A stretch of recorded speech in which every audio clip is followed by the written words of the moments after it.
Hey there, welcome to our video where we tackle an interesting tech problem regarding how to lock your computer using a specific shortcut.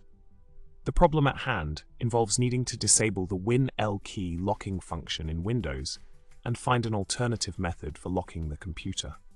Let's dive into the solution to this pesky little problem.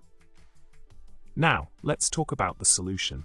The script provided offers a clever workaround by using AutoHotkey to set the lock shortcut to Control F12. The key components of the script include disabling the winKey locking, then defining Control F12 as the new shortcut to lock the computer. It's a smart and effective way to bypass the default locking mechanism and achieve the desired outcome. With a bit of script magic, you can take control of how your computer locks with just a simple key combination.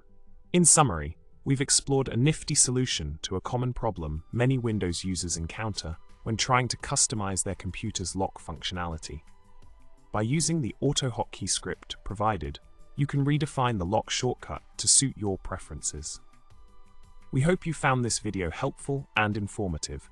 Don't forget to subscribe, like the video, and leave a comment below with your thoughts or any tech challenges you'd like us to tackle next. Thanks for watching, and until next time, happy computing.